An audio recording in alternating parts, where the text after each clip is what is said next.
I'm Chris Krueger, Senior Content Manager with the Foundation, and I'm really, really excited to be here with Richelle Flanagan today to discuss nutrition and Parkinson's. Our Live Well Today webinar series is sponsored by Amneal and MERS Therapeutics, and we're grateful to these partners for their support of this event and the community of people living with Parkinson's in general. Richelle, just to get this conversation going, can you just share a little bit of your background? What informs your perspective on the topic of nutrition and Parkinson's? I am a registered dietitian of the last 21 years coming into this year. And I was diagnosed with young onset Parkinson's coming up to 10 years this year. So it was actually, I went to the WPC in Kyoto back in 2019, looking for, what I presumed would be lots of nutrition research and dietetic, presentations around how to manage Parkinson through your diet. And I was sorely disappointed by the lack of information that was there. I think there was like 2 presentations in total and zip in terms of research. So that really, I remember, talking to Eli Pollard and saying, you need to do more in this. And also there was a kind of breakout session for health professionals at that WBC. So there was like, one for physio, one for SLT. And I went up looking for the dietitian one and there was none. And I thought, okay, that's a problem. And I'm delighted to say at Barcelona, we had our first ever dietitian breakout group, which was super. And we're going to have that again this year.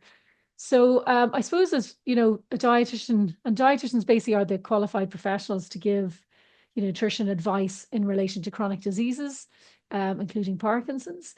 But what I realized also was that a lot of my colleagues weren't actually very educated around Parkinson's. And I think it's kind of a double-edged sword because, and we know that up to 90% of people with Parkinson's don't have access to a dietitian, and they don't get referred very often, and people don't know to ask to see a dietitian. So it means that there's no demand. And so the dietitians don't get trained in Parkinson's because there's no demand. So it's kind of like, say a double-edged sword. So ever since WPC in Kyoto, I've been on a mission to try and raise awareness around the importance of nutrition for Parkinson's and getting access to proper dietary intervention. I say 20 plus years I've worked as a dietitian. I've never seen such a condition that requires nutrition input as Parkinson's, both from early onset to late onset to, early on in the disease to more advanced. There are definitely roles for nutrition and diet across the whole spectrum, and I think I do callback service, a dietitian callback service for Parkinson's Ireland here. And that's when I've been doing that for, I don't know, many years now, but it really, broke my heart every time I come off the phone in terms of people, what I call low-hanging fruit are not getting access to the basic information that can actually make their life with Parkinson's better through nutrition. This is an area where there's a lot of interest, and people have a sense that what they eat affects their Parkinson's symptoms. And at least that's my experience. I should say also that I live with Parkinson's. I was diagnosed at 37, about 5 years ago, so also young onset. And I think it's hard because you can find so much information online, especially. And so it's nice to have this work advancing. And thanks for helping spearhead that through the WPC. You said that you've never seen a condition that sort of offers so many avenues for intervention as Yeah. far as diet goes and nutrition goes. So why is that? Why is nutrition so important for Parkinson's overall? What do you think about that big picture, high level question? Well, I mean, I think, nutrition is very powerful in terms of the constituent parts of the diet, So from the point of view of macronutrients, which is your foods that are your nutrients that give your energy, so your protein, carbs, and fat. And we know with people with Parkinson's, often they lose weight prior to their diagnosis with Parkinson's, and that weight loss trajectory continues. And there seems to be an indication that those who are, have lost weight or malnourished, tend to have a worse outcome of Parkinson's and, worse symptom control and a faster progression. And that's regardless of whether you're, older or younger. It's making sure that, you're getting enough calories in to stop that weight loss. We've also got in terms of the micronutrients. So we know a lot of people with Parkinson's are deficient in vitamin D, vitamin B12 in particular. And that can be before they're diagnosed with Parkinson. I think that probably fits in with the whole prodromal picture of, people having symptoms maybe up to 20 years before. And I think, sort of derangement in nutritional factors probably plays a role in that prodromal phase. I'm not too sure exactly what yet, but I think we need more research to, Can you say what that get means? underneath What, that. can you say what derangement of those factors? What do you mean when you say that? Yeah. So what I mean is that for example, people are deficient in vitamin D, and we know vitamin D metabolism is involved in somehow in Parkinson's. We know people tend to have higher levels of osteopenia, which is pre-osteoporosis or osteoporosis before they're diagnosed. And after they're diagnosed, we know vitamin B12 and the B vitamins are also affected. So folate levels, vitamin B12, B6, also high what's it called? Homocysteine. Elevated homocysteine can be impacted.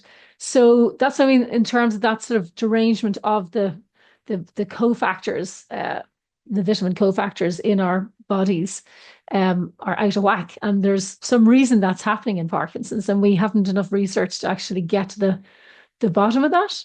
And I think we need to. Yeah, so I think and I don't want to go too deep into making anything that would approach like a supplement recommendation for all people Yeah. with Parkinson's or anything like that. We really can't do that on this call. I don't think it would be appropriate because there's Yeah. so many nuances and variables. But I do Yeah. wonder what you think about the sort of supplementation world in this sort of big picture context, insofar as maybe in the context of this question. I wonder if you can talk about supplementation. And the question would be Yeah. this. Um, what can people do today? Is there anything about supplementation that is Yeah. general guidance that would be worth mentioning in Yeah. terms of that question of what can we do today? Yeah. I think, the important thing is to get your blood levels of your vitamin D checked, your vitamin B12, if you can get your B6 done, and also a folate is B9, because they can be impacted in Parkinson's. And in terms of vitamin B12 deficiency, the symptoms can be very similar to Parkinson's. So things like muscle weakness, um, low mood, depression, forgetfulness, tingling in your hands and feet in terms of neuropathies. So these can be sort of similar to a lot of the Parkinson's symptoms. So sometimes people can think their disease is progressing, but actually maybe it's vitamin B12 deficiency that is worsening those symptoms. And also in terms of the longer you're on levodopa medication can start interfering with your vitamin B12 absorption. So that's really important why you should get your vitamin B12 checked annually when you're on levodopa. When you get older, you naturally lose a thing called the intrinsic factor, which actually helps you to absorb vitamin B12. So again, when you're older, you need to make sure you doubly, make sure that you get your vitamin B12 checked. And obviously, in terms of the bone health and fracture risk, is making sure that you're getting in enough vitamin D, because you need your vitamin D to absorb your calcium to help keep your bones strong. And we know what happens when people with Parkinson's fracture bone and end up in hospital, they have the longest hospital stay of all neurological conditions, and that ultimately leads to a poorer outcome at the other end when they're discharged. So it's about prevention. Okay, we might have Parkinson's, but you can do a lot to try and keep yourself as well as possible with Parkinson's. And I kind of feel that, with getting access to dietary intervention, it could possibly help to slow the progression, just in terms of the progression of acceleration of drugs, to optimize your medication dosages and things like that. And also in terms of, I was thinking of other supplements. I suppose the thing is, there's a lot of stuff on the internet, about this will really help you, or buy this and that's going to help you. But in terms of the research, there's really not much evidence behind any of the supplements that are, being promoted out there, bar the specific ones like vitamin D and vitamin B12 and some of the other vitamins I mentioned. Really, I think your core message there, what being get your levels checked, is Yeah. important in the context of all the information you can find from various sources online, especially Yeah. that might lead The you other in one thing, direction or another. yeah, the other thing to check as well in terms of those bloods is your ferritin levels, your iron stores. So people with Parkinson's can often have low ferritin levels, and that, can be obviously an indication of iron deficient anemia. So if you're like, we know that fatigue is a big thing in Parkinson's. So, things like your vitamin Bs and your ferritin levels can impact that energy. So it's not always just Parkinson's, but it's, I suppose, that derangement of your, nutrients that can worsen it, I suppose. We have a couple questions related to this in the chat, and I wonder if we can jump there real quick. Yeah. And one of the questions was too much vitamin B6 seems like it can maybe imitate peripheral neuropathy for some people. Can you just say what peripheral neuropathy is real quick and then comment on that Yeah. question? So basically, it's where you get pins and needles in your hands and feet. That's basically peripheral neuropathy. And in terms of B6 and B12, they kind of work in tandem.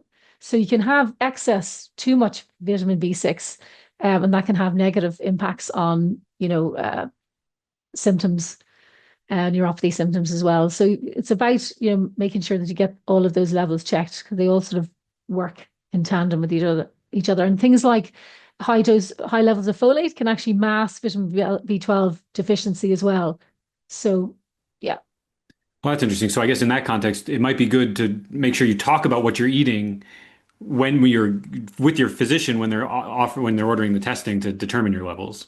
Yeah, probably in terms of your vitamin B12, it's going to be, or your folate is going to be, if you're taking a supplement, generally is going to be high. And a lot of people go to, health food stores and, they're advised to take a high B vitamin complex. And if they're taking that for a long time without any sort of checking of their levels, that could be causing more problems than good.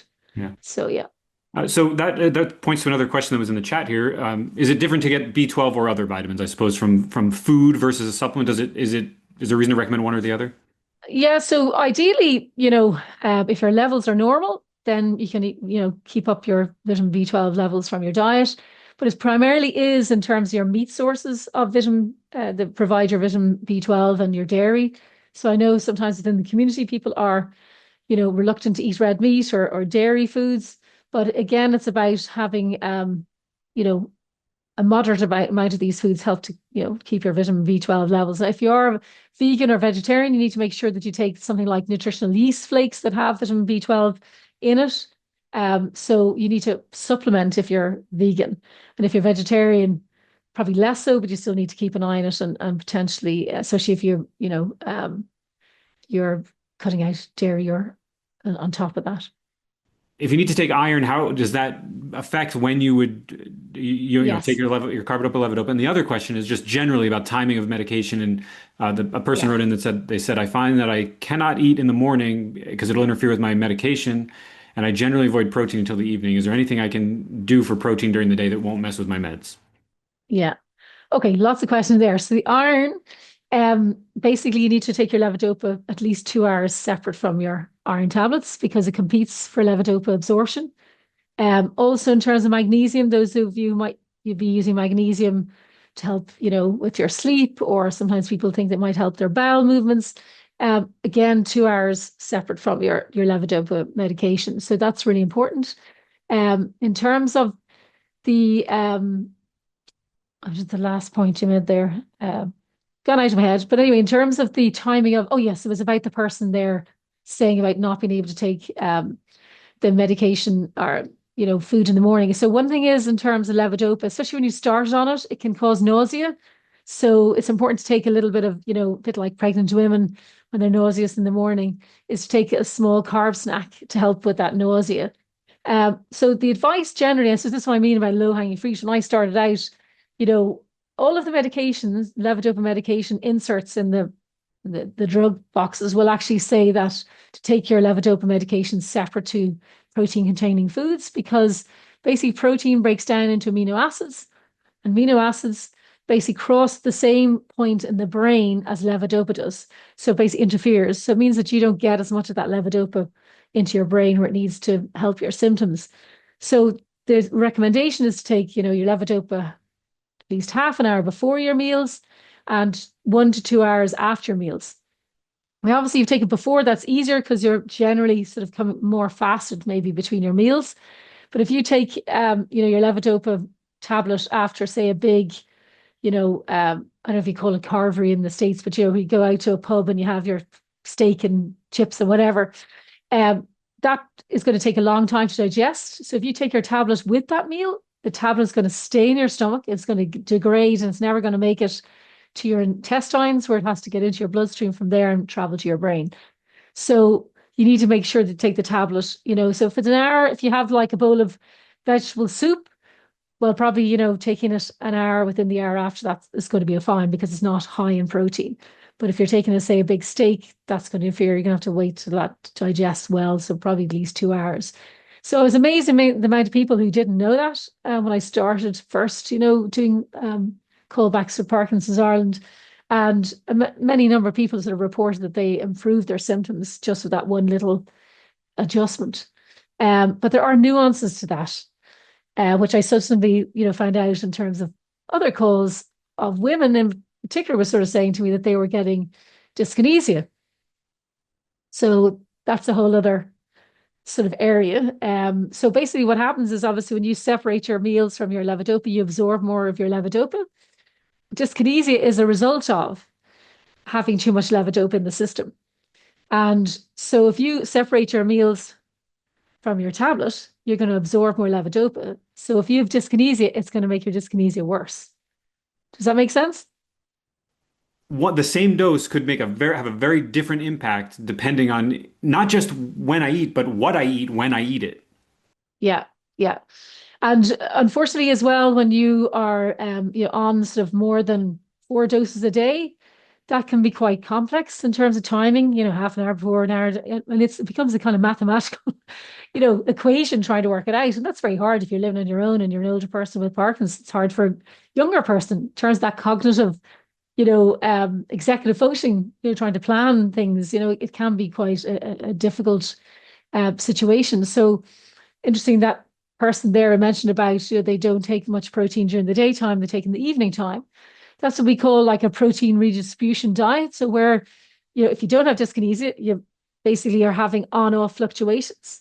You can help reduce those on-off fluctuations by having your protein more towards the end of the day when you're, less going to be affected by, your work or your job or needing to kind of be on. But the problem with that is that often people are left with very little protein during the daytime. It's very hard to stick to, only 10 or 15 grams of protein. And that can lead to malnutrition if they're not getting the required protein in the evening time. So, and that requires, an understanding of what your weight is, in terms of how much protein requirement you need. And we know that research shows that people who have more than 1 gram of protein per kilogram body weight can actually have a higher requirement for levodopa medication because it doesn't work as well because the protein is interfering with the levodopa. So you need more levodopa to get over that interaction. And we also know that people who are on a protein redistribution diet and have adequate amount of protein are not losing weight. Actually, it shows that they fare better than people who aren't on a protein redistribution diet in terms of they don't need as much levodopa. So it is quite complex, and it depends on the person who was in front of you. So speaking of someone in front of us, someone in the chat just chimed in that they're asking about the timing of medication and hearing that it's important to take medication for Parkinson's at a consistent schedule.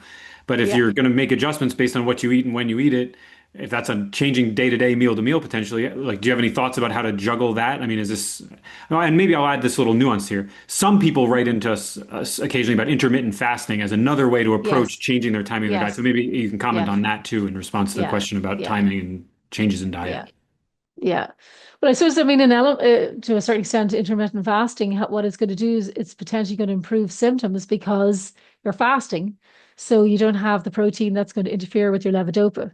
So the question is it just merely a benefit of that lack of interaction with your levodopa that's giving you the benefit in terms of improving the symptoms? But long-term intermittent fasting, can lead to weight loss, and that, ultimately has a worse outcome for Parkinson's. And the other thing in terms of dyskinesia, just to flag, is that with dyskinesia, you burn a lot of energy. So all that movement basically burns a lot of calories. And when you lose weight, you actually absorb more of your levodopa. So actually you get worse dyskinesia. So it becomes this kind of vicious circle. And women tend to suffer from it more, and young onset people in general tend to have more, but young onset women have the worst levels of dyskinesia. So, and it's something that, I want to go off piece, but that's something that really needs research to actually, tailor medication towards, what particular age group and sex is in front of you. So in terms of that question, that man who's sort of woman who said about, having the protein in the evening, there aren't low protein foods that you can use. And again, we need more research on this, but the Nutrition is the company who provides low protein foods for people who have PKU. It's a particular type of problem with a protein in the body that we can't metabolize, not Parkinson's, but other people. So they have these foods that people could use. They'd have to speak with their doctor. I don't know how it works over there, but over here you can get a prescribed off-label to be able to take these low protein foods to help, keep your protein intake, or your calorie intake up during the day without having excessive protein in your diet. So I think we need more research on that to actually give people with Parkinson's more options, especially when we know the protein redistribution diet seems to benefit symptom control. I'd like to ask you a sort of follow-up to the question that was asked about the conflicting information about timing versus, adjusting for meals.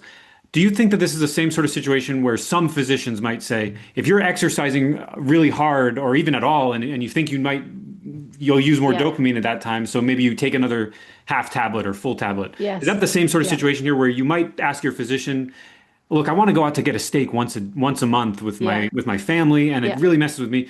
Can I take another dose there? Is that the same sort of situation? I think it certainly is in terms of, when people are, get caught out, they meet a friend and they say, let's go for something. They realize their timing is off. I think often, you can take something like Matapar dispersible, or I know in the States you have many more options in terms of, you take a spray to kind of kick you out of and off if you feel that you need an extra. So in that situation, you probably need something that's going to kick in fairly quickly.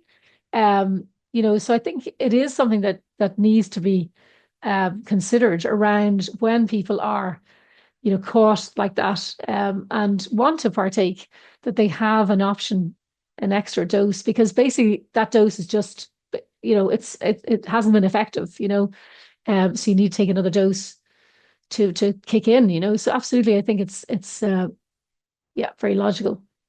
I wonder what you think about energy and fatigue. You mentioned this topic a little bit, but I wonder if you can just talk, what role does diet have in our energy and our fatigue with Parkinson's? A lot of people are exercising very hard, because that's what we've been told, get in your exercise, high intensity, every day of the week if you can. And the thing is, your exercise is burning a lot of calories, but often people aren't actually replacing that with enough calories in terms of their diet. Again, dyskinesia, tremor, and rigidity, they all burn calories, and possibly from 500 to 1,000 calories a day, depending on how severe your symptoms are. So, and then you're exercising on top of that, and you might be burning, again, depending on how intense it is, could be from 250 to 800 calories a day, depending on, what level of exercise you're doing. And we know that the average calories that a man needs to kind of, if he's not trying to gain or lose weight, is 2,500 calories a day, and a woman is 2,000 calories a day. But if you're burning, 1,000 calories from dyskinesia and 500 calories from your exercise, well, you're going to have to cover that. So that's 1,500 plus your 2,500 for a man. That's 4,000 calories that you need to cover in a day. And I can guarantee you most people with Parkinson's, who are of normal weight are not taking those calories to cover that. So in terms of the fatigue that comes with that is an issue in terms of that burning of energy is really important. So I think often people aren't, taking enough food to cover the fatigue. And also there's tends to be a anti-carb sort of mentality as well. And, there's the ketogenic diet and basically your carbohydrates are your main source of energy for your muscles and your brain. So if you're, cutting those out, that has a big impact on your sort of cognitive fatigue and also your general fatigue as well. So if you think of your muscles the glycogen is the storage, and that's the storage of glucose in your muscles. So you really need that, to kind of keep fatigue at bay. And then also in terms of fatigue from the point of iron deficiency. So again, if you're cutting out protein because you're afraid of the interaction with your meds, but you're not taking enough in general, that's going to lead to deficiency of iron, and that's going to make you feel fatigued. And it's also going to lead to vitamin B12, is going to make you feel fatigued. So there are a number of things that can impact your energy levels from a diet perspective. So that's really interesting, and it raises another thing for me if I'm thinking about what I might talk with my physician. If I'm experiencing a problem with energy and fatigue, it's probably important based on what you just said to mention the timing and what I'm taking and make sure they understand the full picture of the circumstances. And I say this, I feel a little naive, and I think I must comment and add to my thought there that I realize there's never enough time to talk about everything with your doctor when you're going to an appointment. So maybe this is why you talk to a dietitian through an office, because then you have specialized focused time to talk about all those nuances in a way that will help you and your care team generally understand. Is that a fair way to think about this topic? That maybe your doctor isn't the right person all the time for this, and you want to talk about? Most doctors aren't trained in nutrition anyway, but also they just they do not have the time. But like our food is so bound up in our lives and who we are. It's a really important area, and like dietitians are trained to, culturally adapt diets, based on your particular needs. So Ramadan is, an example, which is ongoing at the moment. That has a huge impact on people in terms of, fasting and what's going to do to their symptoms. And, and in terms of what your age, your stage of Parkinson's, what medications you're on, what comorbidities. So a dietitian looks at all of those things together and also will analyze your diet in terms of, what your energy requirements are and what you're currently taking, where you're deficient and what things need to be replaced, etc. That's the benefit of getting that full assessment. Now, I will say that, some people say, well, the dietitian didn't really understand about Parkinson's.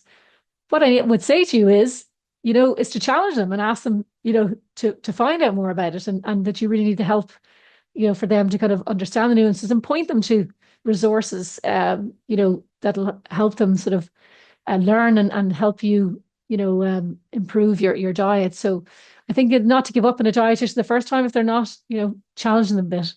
So I think just on that front, I would note that, that videos like this could be shared with them. And also that we try, whenever there's a piece of new research that comes out that's particularly noteworthy, we generally try to highlight that on our blog so that people can have access to the resources that they might be able to forward to someone like a dietitian. Say, hey, look, I saw this article. Here's this thing, you could check it out. And maybe that'll help if somebody doesn't really know. So a couple questions came in that are related to this topic of sort of energy. One, I think, maybe you tell me I'm wrong here, but one was about sugar, and somebody just chimed in and asked what role sugar plays in all this. There's natural sugar in food. So carbohydrates have natural sugar and glucose. Fruit has natural sugars and fructose.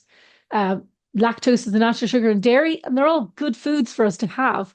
And the reason they're good sugars to have is because they break down slowly. They're released slowly in our body because we have to eat the food to break it down. The sugar that causes more problem is the table sugar that's in your cakes and your biscuits and in your sugary drinks that basically hit your system very quickly and give what we call they have a high glycemic index. So that means they hit your blood very quickly and they give you a big load of sugar in one go. So ideally, to kind of have your blood sugars sort of even throughout the day, you want to have a diet that is low in glycemic index and has a low glycemic load. In a nutshell, that means a whole grain diet, a diet that's high in fiber and whole grains. And high in fiber foods tends to slow down the release of natural sugars into your bloodstream. In terms of the research, it shows that people who have, high levels of refined sugars in Parkinson's have worse symptom control, and potentially progress faster. And we know that people with diabetes who have not got good glycemic control tend to have worse symptoms and tend to progress faster. So that is to do with the types of sugar that you're eating in your diet. And we also know in terms of in Parkinson's, there seems to be research to show that we have quite a high level of insulin resistance in the Parkinson's community. That's where basically your insulin cannot work properly to take the sugar that's in your blood and put it into your muscles where it needs to go.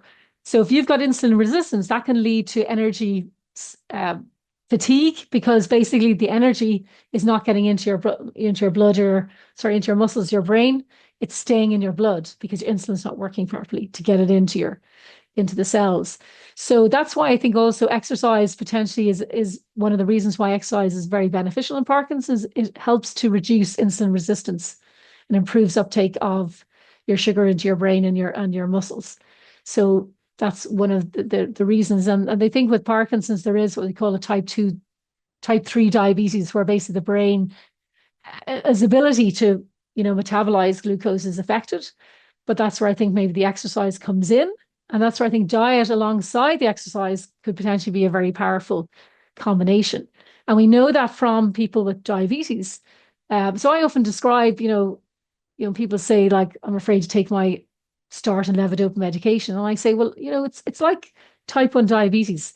If you have type 1 diabetes, you don't have enough insulin. Would you not take your insulin? Of course you take your insulin. With Parkinson's, we have a lack of dopamine. So we need to replace what we're lacking. But in people with type 1, diabetes, or people with type 2 diabetes, it's very important that you have a healthy diet alongside that, that you're, optimizing what you're eating, that you keep your blood sugar under control. And it's the same approach with Parkinson's. There's a lot you can do alongside the medication to help you feel better. A person chimed in the chat asking if there's any direct diet to freezing connection. And I'm assuming what they mean there is freezing of gait. Or is that mainly a fatigue issue? Do we have any insight into that? I think probably what might happen is, if the diet is interfering with the levodopa, that could potentially then have a knock-on effect, like any symptom, make it worse. So if it's stuck in the stomach, it's not getting to the brain because you ate a meal that's, was too high in fat and protein that delayed that might be a reason why you might get a sudden freezing gait. But I'm not aware of a specific, but again, there's not enough research in the area to actually say that yet. But yeah, I'd say it's more timing of medication, and if it's, interferes with it, that might. At least as far as we know now, that's what it seems like. Yeah. Yeah. So let's jump to this question about dairy if we can. And I got to say, for those of you who mentioned this in the chat, and thank you. And also, I hope I don't have to be mad at you for making me raise this question up, because I'm an ice cream fiend. And if the answer to this question about dairy is that we probably don't want to eat it, I'm going to be very sad. So anyway, the question is really, what about dairy? Is it something we should avoid? I kind of find it fascinating, that in terms of the amount of research that's done in the drug side of Parkinson's, and if you apply the same principle of the research on dairy to drug, it would be totally thrown out. The evidence is not there. It's not rigorous enough to say that dairy causes Parkinson's yet. And also, there's not enough evidence to say that it worsens Parkinson's symptoms. There just isn't. And in terms of the evidence that's linked to the risk of Parkinson's, it's very conflicting.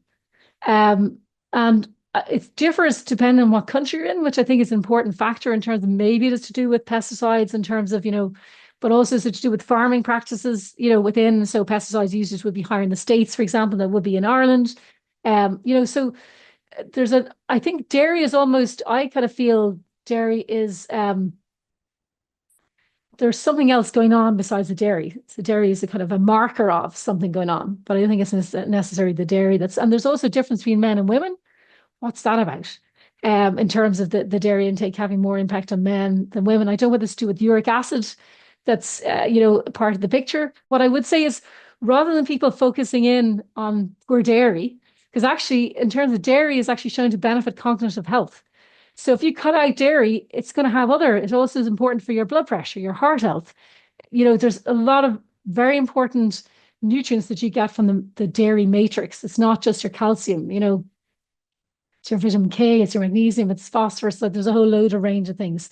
So, so I think it's really for people to focus on, the evidence that's really showing benefit in terms of Parkinson's is on the Mediterranean diet. That is the diet. If someone asks, what diet should I follow? That's where I point people at the moment, because the evidence is the strongest for that. We need more, but there have been randomized control trials in 80 plus people, which have shown in a 10-week period that it's actually improved Parkinson's symptoms, particularly the non-motor symptoms, particularly in depression and also constipation because of the fiber content as well. So I think that's where I'd be focusing my effort, because the thing about the Mediterranean diet is has naturally a low glycemic index, a low glycemic load. There's fiber, which is going to help in terms of constipation, which we know impacts the levodopa absorption, which is associated, with worse symptom control. It also feeds this fiber. I kind of call the Mediterranean diet a symbiotic diet because it has prebiotic fibers, which help to feed the probiotics in our gut. So dairy foods can have probiotics in them. So it's the combined aspect of that dietary pattern that shows potentially the most impact in terms of symptom control and potentially progression, but we need more research on that. It's going to give you a lot of your vitamins and minerals. It's going to give you a lot of your energy. It's going to feed the microbiome, the short-chain fatty acids. Love all the fiber that comes from the fruit and veg and the pulses and the soluble fibers that are very important for the microbiome. So yeah, I think, and it's a doable diet. Like, it's actually a nice diet. You can adhere to it. And again, when people say, what's the best diet? The diet you can stick to is the best diet for you. If you go on a ketogenic diet, and they've done a number of research trials, basically most people don't adhere to it because it's very difficult. And, it might be that in time we'll find that there are specific cohorts, people who aren't malnourished, or normal BMI, body mass index, possibly younger, who may benefit, and maybe by looking at their glycemic control, we might sort of say, actually, they're a perfect candidate to try the ketogenic diet with. Or there's a modified version, which is a little easier to follow. There are ketogenic supplements that have been developed, but again, people find them quite hard to, they're not very palatable. But I think it's something that, is interesting to look at from that point of view, for specific cohorts, Yeah, thanks for Sorry, that. I appreciate might have gone off piece there. Sorry. No, that's fine. I think it's an important topic to just talk about, because it is the question that everybody really ultimately wants to come back to, which is what is the best thing for me to do? And I think it's a fair answer to say that right now, I think we probably need more research overall, generally, about all the things we've talked about on this call. I think you'd agree with that, right? Yeah. But at the moment, Mediterranean diet seems both A, generally helpful, and B, maybe specifically appropriate to some of the issues that people with Parkinson's face.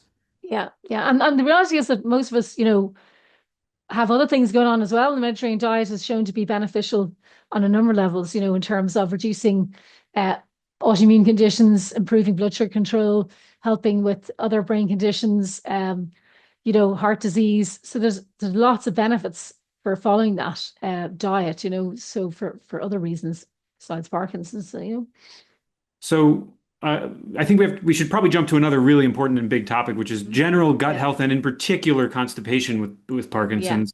And what's the situation? Can you just give us a big overview, and maybe we can get some questions in the chat if there's anybody specific about this topic? Well, basically, 60 to 80% is the kind of range of people who suffer from constipation with Parkinson's. And the biggest problem with that is if you're on levodopa medication, it can affect the absorption. So basically, it gets stuck and you don't get as much of it going to your brain. But also in terms of, even people who aren't starting levodopa, and it's also part of this prodromal. They say people can have constipation up for 20 years prior to diagnosis with Parkinson's. And that's where they kind of talk about it maybe starting in the gut. So it's very important in terms of the microbiome. So that's basically all your sort of bacteria that's in the gut. So you have good and bad bacteria. And there's definitely a thought that there's some issue with the bacteria in Parkinson's can be different to people without Parkinson's. And that if you're constipated, it can exacerbate that less healthy bacteria in the gut, and that might have an impact on your progression of Parkinson's. Also then in terms of your bacteria, if it's allowed, so if you constipate, it allows that bacteria to proliferate in the bowel as well. And if you have, if you're on medication, that bacteria can eat your levodopa, so it doesn't actually, again, as much of it get to your brain. So it's really important that most people should be getting about 25 to 30 grams of fiber a day from their diet to help that constipation. The mixture of what we call soluble and insoluble fibers, that's basically your insoluble is from your roughage, so your whole grain rice, your whole grain pasta, your whole grains. And then your soluble fiber is your fruit and vegetables or your pulses, chickpeas, kidney beans, or your oats. They kind of give a gel consistency to the stool. With insoluble fiber, it's kind of like nature's broom. It sort of gives the roughage to pass the stool out. And also those fibers help to feed these short chain fatty acids, which are shown to be very beneficial in the microbiome and potentially for Parkinson's. So there's a lot of benefit for getting the right type of roughage and the right amount. So most people aren't eating enough fiber in a daily diet and the right type of fiber. So if your plate is very white, that's a pretty strong indication that you have low fiber in your diet. So white bread, white pasta, because they've basically, what's the word, processed all of the goodness out of the grain when they make the white bread or the white pasta. So, and also just a nod to some people can have, they can say, oh, I'm doing all the things like but I'm still constipated. There's a thing that I have really sort of recognized over researching. We've developed an online nutrition program around gut health. And one of the things that I really noticed, and again, people calling into the Parkinson's Ireland line, is the number of women mentioning that they were manually evacuating their bowels. So, and they'd be saying to me, I'm doing all the right things. I'm eating a fiber, but I still can't. And I was thinking, this is ridiculous. People should not be left manually evacuate their bowels. So there's a thing called dyssynergic defecation. So it's basically where, and you can have normal stool, but it gets to your anus. And basically, because of the lack of coordination of the nerves to help with your, so what happens is when you go to the toilet, you're basically, your abdominal muscles kind of squeeze, obviously, because you're trying to push down. And your pelvic floor should relax to let the bowels sort of relax and pass a stool. But that doesn't happen. A lot of people with Parkinson's, those pelvic floor muscles are rigid. And so you get the poo to the door, but the door doesn't open because it's too tight. So I think that's something that's really under-recognized in Parkinson's. And you can get help from a pelvic floor physiotherapist who can do some particular sort of TENS machines that they use to stimulate the bowel to help with that. I think that's something that, is not really offered to people with Parkinson's often, and it's not assessed for. And the other thing to mention as well is gastroparesis, slow stomach emptying, in terms of the gut health as well. So I think that's under-recognized in people with Parkinson's. So basically with the gut, we have slow motility because basically with the Parkinson's, it affects the neurons in the gut. And basically because they're damaged, the signal to move your gut is not as good as someone without Parkinson's. So everything is slower. So you can imagine then it means that, so signs of gastroparesis are feeling full fairly quickly after you start eating, nausea, vomiting, they're classic symptoms. And then if you start losing weight, that's a big red flag. And you really need to talk to your neurologist to get that assessed. And the diet for that would be different for other people. So we would say not to have so much insoluble roughage because basically that can slow that down even further.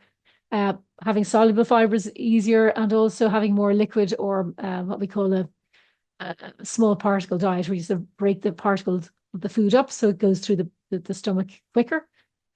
Because basically, again, if your food is slow to move out of your stomach, your tablet gets stuck there for longer, so you don't have as good on time. So there's a number of things. And then also they've got reflux. Many people with Parkinson's have a reflux. And many people are put on PPIs, proton pump inhibitors. They can interfere with levodopa absorption. So there's a number of nuances around things that can impact along, it's that little tablet. There's a lot of barriers to get through, to get to our gut, to get to our brain. One quick follow-up about gastroparesis. You mentioned that one sign that this might be something that's going on for you would be if you get full faster. Yeah. But is that something that would come on quick? Like, would that change be happening gradually, or would it be like all of a sudden I wake up one day and now I'm feeling like what I could eat yesterday, now I'm getting full more quickly? How would I know to notice that? I think it'll be sort of, a bit more gradual, but over time will get worse. So, that's why it needs to be ideally identified earlier rather than getting to the point of you vomiting overnight. Because basically what happens when you lie down, the stomach, the pressure makes it worse in terms of gastroparesis. And the other thing as well is that the gut actually slows down across the day. So often people report that their symptom control is worse later on in the day. And there is a circadian rhythm to our gut that it slows down. And also in terms of levodopa, there was a residual amount, of protein, amino acids. They build up as you go along the day. So you have more of those amino acids to compete with your levodopa as you eat more food throughout the day. So it makes sense that you might be the dose might be less effective later in the day than earlier in the day. What about diarrhea, the sort of flip side here of, Yes. well, maybe that's not fair, but what about that? Yeah. So, okay. So if you have constipation and you've got diarrhea, so you can get what we call overflow diarrhea. So basically, you're so impacted in your bowel that the diarrhea, the stool is trying to get around, it's trying to get out. And you can have, and that's really important to know whether it's even impacted, whether it's overflow diarrhea, because if you take something to slow down that diarrhea, that could be actually making your constipation worse, and it can end up an impacted bowel and a burst bowel. So you do not want that to happen. So it's about, if you're someone who's had constipation and the diarrhea, I'd say that's probably more that's going on. If you're someone who doesn't have constipation, but you have more diarrhea, it could be that you have things like diverticulitis. It could be that you have other conditions, it could be celiac disease, inflammatory bowel. It could be just IBS. There's a number of other things that could be causing, diarrhea as well. So I suppose it's about finding out, looking at, what your specific symptoms are, to identify what the problem is. But if you've got diarrhea that's ongoing, you need to talk to your physician about it. People have been asking about probiotics. What's your view of probiotics at the current time? So I think at the moment, can you say what they are first? Can you just quickly define what a probiotic? Yeah. So a probiotic is basically a substance that helps to sort of feed your bacteria in your gut, and so it sort of helps to proliferate more of the healthy bacteria in the gut. What I would say about people with Parkinson's, we don't have enough research yet to actually, to say take this probiotic. And we do know that some probiotics possibly could make things worse. So we know in people with Parkinson's, they tend to be higher levels of bifidobacteria and lactobacillus in the guts of people with Parkinson's. And generally, they're seen as being anti-inflammatory probiotics. But why are they higher in people with Parkinson's? Well, these bacteria also feed on levodopa. So is it just a result of having levodopa that it's just proliferating because it's eating the levodopa and it's growing more of it? Or has it gone to the dark side and it's actually making things worse? We don't know yet. So I suppose, and in terms of the evidence, it's just not there yet to actually say to take a specific type. What I would say is, in terms of you take a probiotic, because a lot of people want to try them, is to track and see, do your symptoms improve? If they get worse, stop it. It's the same with, people when they have bloating symptoms or whatever, they might take a probiotic. And we generally say that you'd see improvements in bloating symptoms, within 6 weeks, to 3 months. And if you don't, then to stop them. Once you stop them, they're out of your system.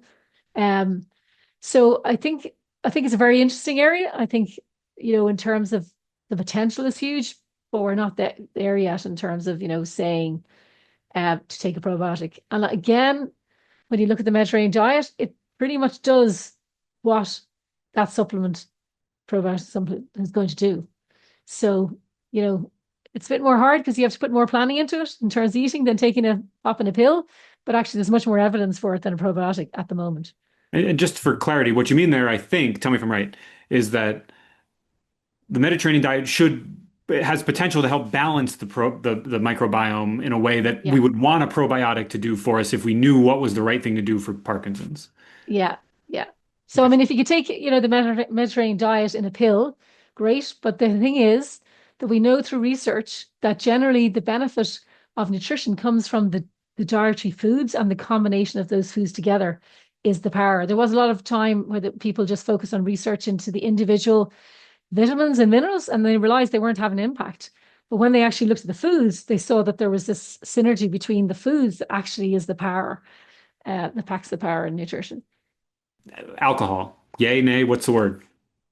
Alcohol, there isn't any guidelines to say that you can't have it, but I'd say to stick to the same as anybody else. But I feel that, it's going to actually make your symptoms worse, because if you're dehydrated, that makes your symptoms worse. If you've had too much to drink, you end up eating more sugary foods and fatty foods and less healthy foods. So it's a common sense approach to alcohol. And the Mediterranean diet does, traditionally include a small glass of wine. That's like 100 mils. But you also can get the benefit from, the grapes, but it seems to be the fermenting of the grapes that actually has the benefit in the wine.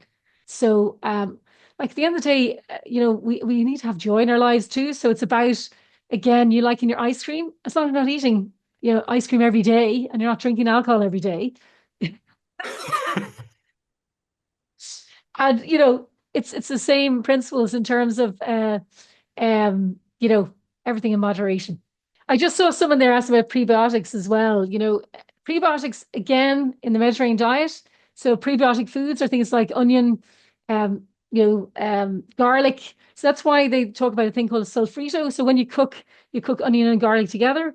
That actually is it's a probiotics are in that. And a lot of whole grains have prebiotics in them.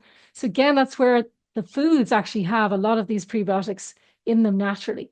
So, get cooking the Mediterranean diet way. Now, I would say in terms of, there are caveats there for people who are underweight, that the Mediterranean diet tends to be lower in calories. So if you're underweight, it may not be the best, so if your BMI is less than 18.5, if you've lost, 3 to 6 kilograms in the last 3 months, you need to be, talking to your physician about why you're losing the weight. So just a caveat there that, and also people who have gastroparesis, the Mediterranean diet may not be the most beneficial or need to be